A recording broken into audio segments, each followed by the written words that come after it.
Hello, in part 1 I showed you how to type into the font plugin, make a word and remove the jump stitches.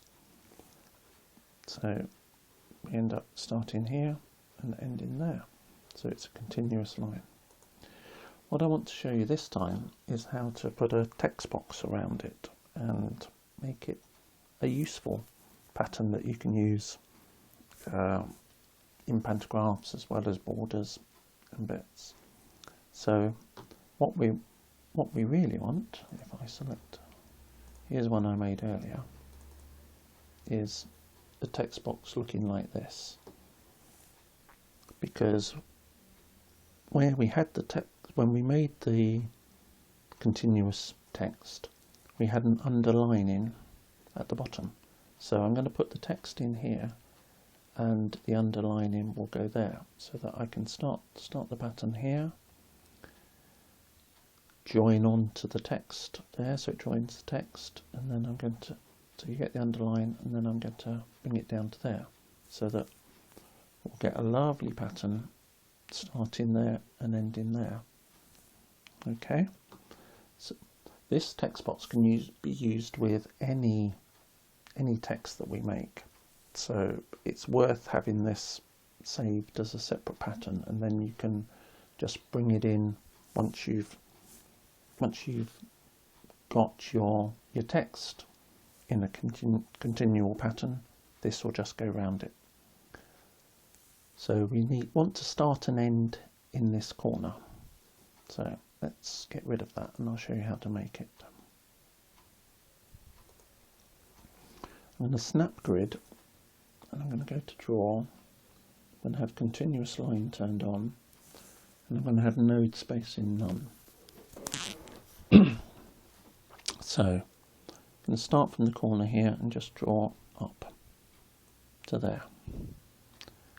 Now that I've drawn one line, I can just click and it will put the line in. So I'm going to go there, I'm going to come down to here, back to here, there. Now there's a lot of overstitching here, but because we've got snap to grid, you're not going to be able to see it.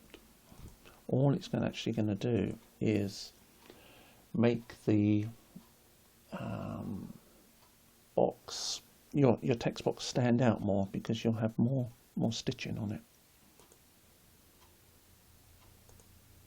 Okay, that's how you make this box. Because now if we optimize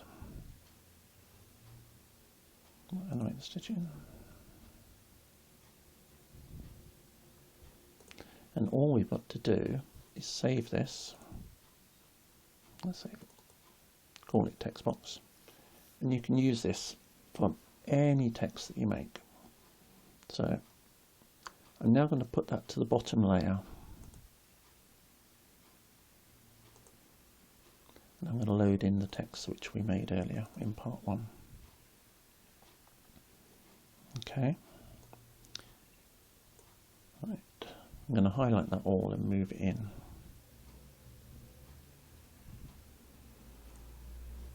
I'm going to take snap to grid off so that life gets easier. What I now need to do, because that's it, is I'm now going to merge the layers.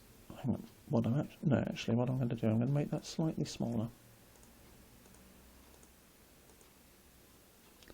That just makes it easier for us to get the connections. So I'm now going to merge the layers. Okay. I'm going to unselect everything. Now, obviously, this box is too big, so I'm going to highlight those down and those, and I'm going to move it down. So I'm making the box smaller.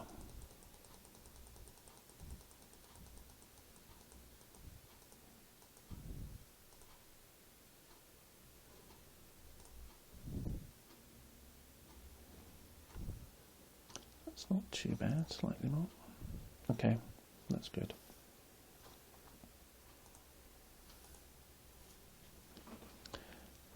what I want is to move that lot down so it is on that line here. You can see it.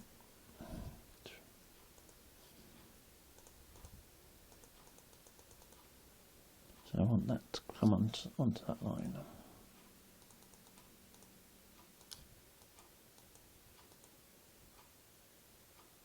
Okay.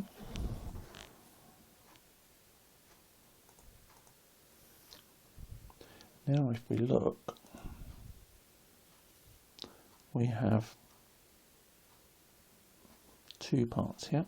So what I'm going to do now is I'm going to join that to there, and I'm then going to put another little join onto there. So zoom in, go back to draw, and I'm going to come in here. Well, actually I'm going to come up, oops, that's because I've got continuous line on, don't want that.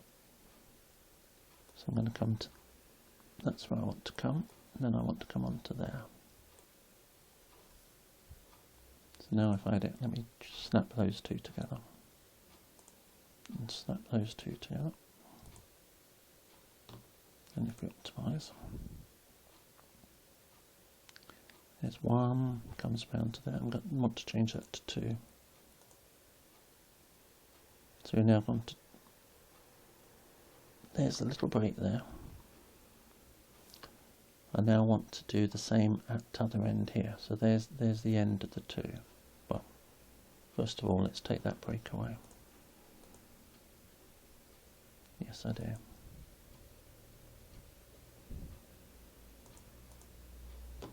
Okay. Then I'm going to do the same at this end. I'm going to take from there to there to there. So I've got to go back to draw. I'm going to do a line over there, and then a line down to there. Come back to edit and snap these together. Oh, that one doesn't want to do it. Not sure why, but we won't worry too much with that one. Okay, now if we come back to optimize, just need to take that jump out, or that break.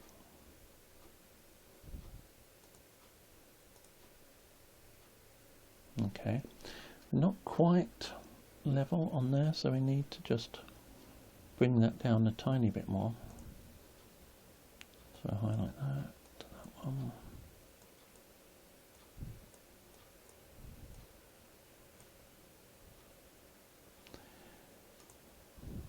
These are a bit messy in here.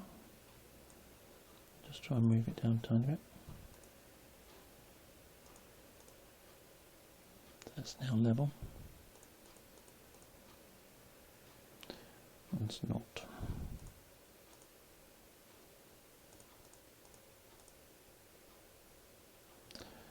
Okay, so we're not going to get it exactly right, but let's get it. Let's get it in between the two. Oh no, there we go. That looks like it's right.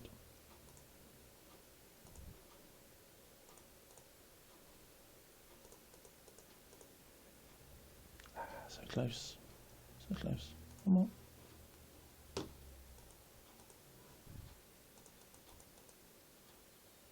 Yeah, we can live without that. Well, what we can do, I suppose, let's try just that one, moving that up. Okay, optimize.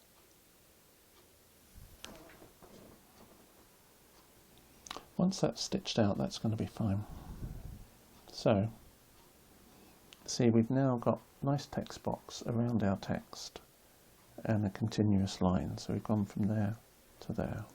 We can save that. I'm going to save that as B.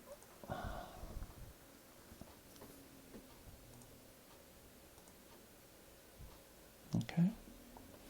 Now we'll just look at that in a panto.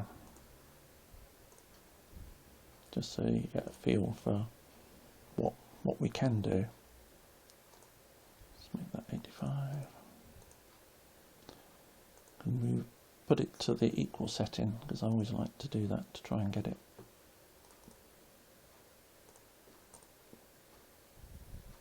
No, that didn't want to save, I wanted to load that. Okay, so we can just add some rows until we're within our area, our throat space. Then add pattern, get close to pattern, and then bring that. So see how beautiful that is. Now if we alternate and just stagger the pattern,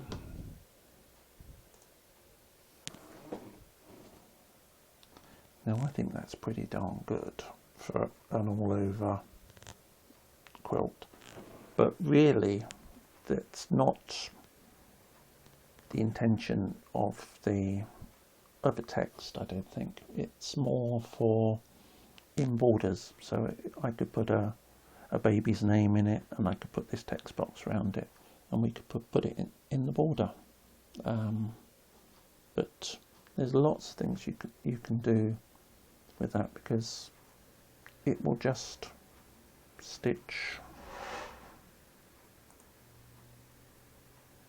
out in one go. Thank you.